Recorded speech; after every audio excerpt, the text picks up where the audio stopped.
So my friend that gave me that either German or French, I think it's a French regulator wall clock that he picked up at an auction for $2, asked me to repair this for him. It's a battery operated clock. He builds cabinets for a living.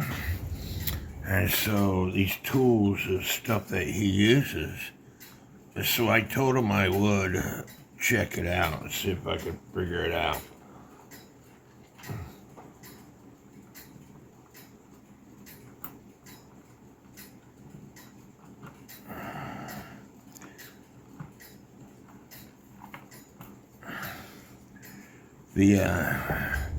As you can see, the the second hand is all bent.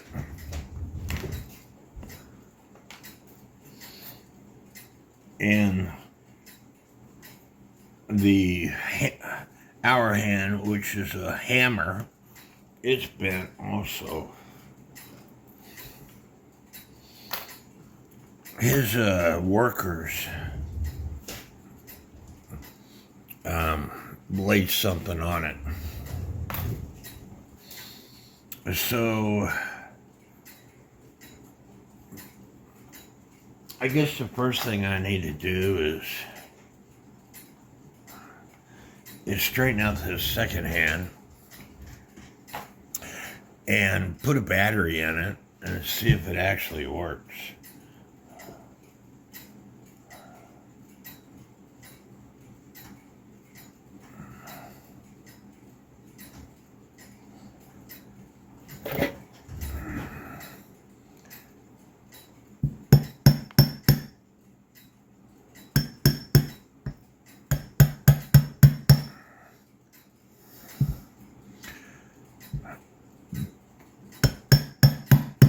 And I don't have internet right now, so I'm bored out my skull.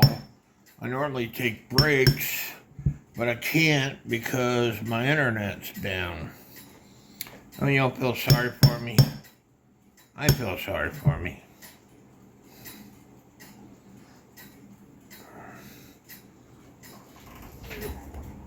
It's straight now.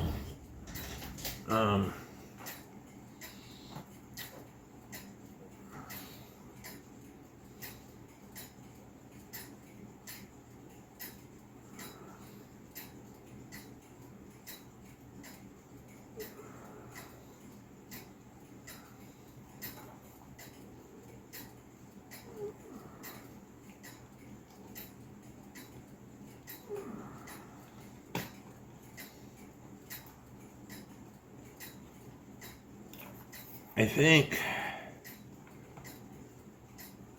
and I don't know, I think this second hand is supposed to be part of this. And it's not fitting on. Let me see if I could snap this back on this brass piece, which I did.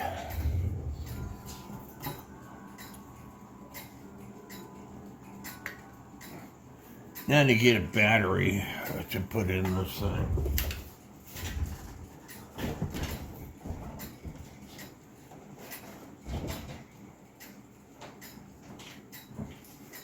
I might have my handy dandy little battery test kit right here that stores batteries.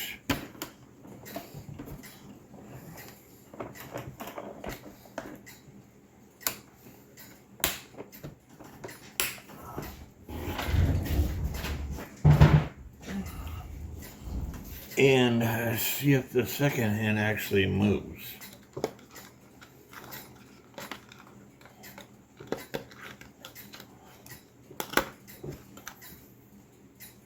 Which does. So all I really need to do is clean this saw blade up, clean the heads up, straighten them out, and give it back to him. So I'll get back to you whenever I get this stuff all cleaned up. I'm not charging him anything for this. There was a local guy that charged him $20 to do what I'm doing. You can buy this entire clock, he said, for $20. And I told him, he told me he'd pay me for what I'm doing. And I told him, nope, because he bought me that clock right over there, which the minute hand isn't moving. The clock next to my mini split unit, the minute hand's not moving, and that's because there's a convex washer on this thing, then there's a tapered pen, and that convex washer has to be just right for the clutch system to work in this clock.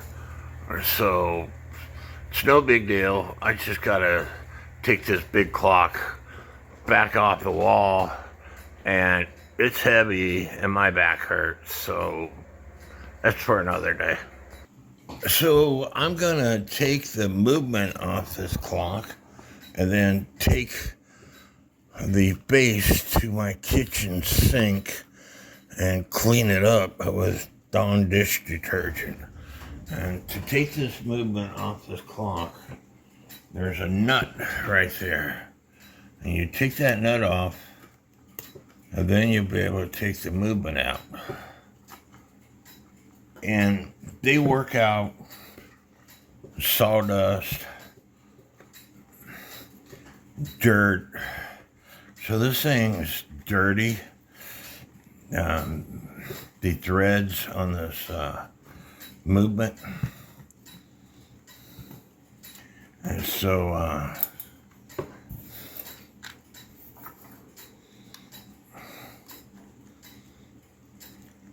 I need to take my brush to this. I'm just gonna take my rotary tool with wire brush on it, just to clean off the threads.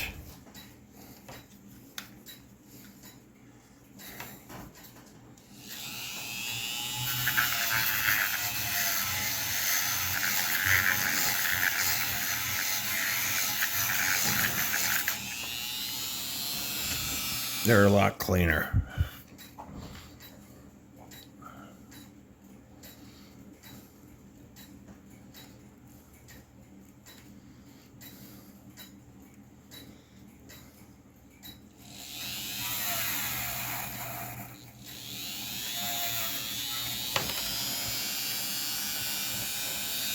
Cleaning off the nut threads now.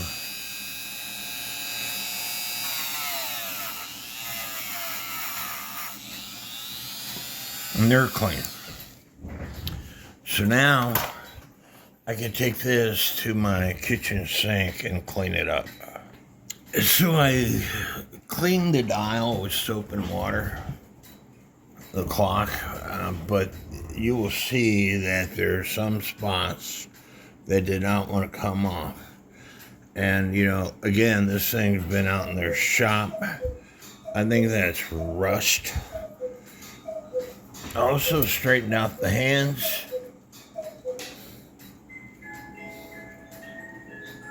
This hour hand, which is the hammer, it was bent, so I straightened it out.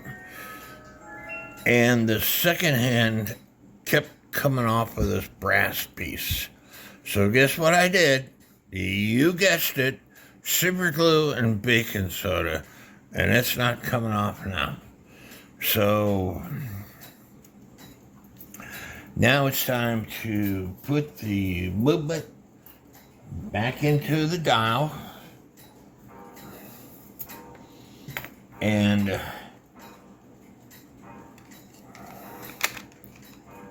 it has this piece right here that the movement goes in, and that way you can hang it on the wall. And y'all don't need to see me put this back in the dial. You just stick it in from the rear, put the washer and the nut on, tighten it up, and make sure that this part is hanging straight up in the air, or your clock is going to look funny on the wall. Both the hour hand and the minute hand did not want to slide back on the shaft.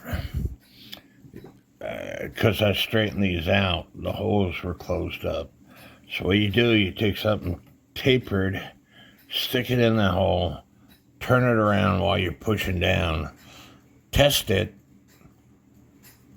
and see if it works. Because if you push this too far down, it's not going to fit snug. But anyway, I got it to fit snug.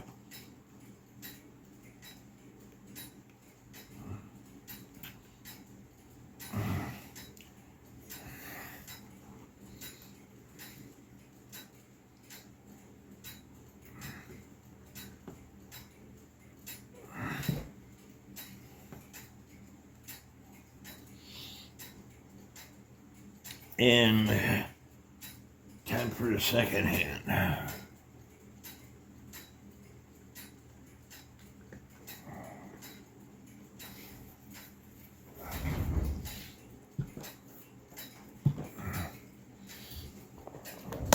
Voila.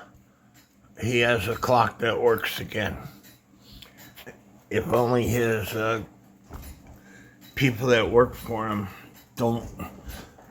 I guess they had it sitting on a table and they put something on the clock and it bent all the hands up.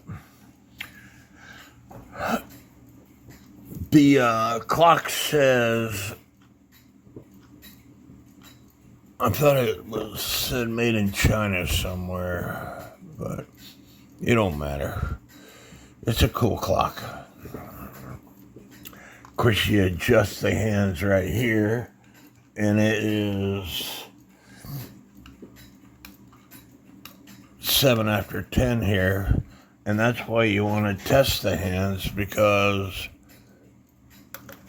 I got to redo it. Stand by. Now, on a side note,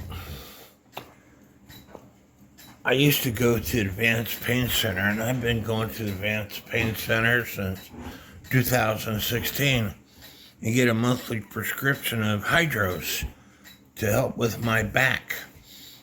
Long story short, I don't go anymore, and I don't like getting high. I tried gummies, they make me high, I don't like it. And so the guy that bought a few of my clocks told me I should try Kratom.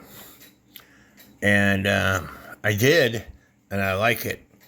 Now, this thing says take 1 gram of powder with water or juice. Do not consume more than 2 servings in 24 hours.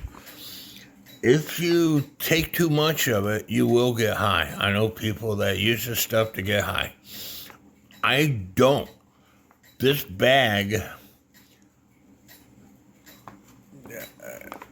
lasted me. I bought it back in June, maybe July. Anyway, it's October. I don't even know what day it is. That's what happens when you're retired.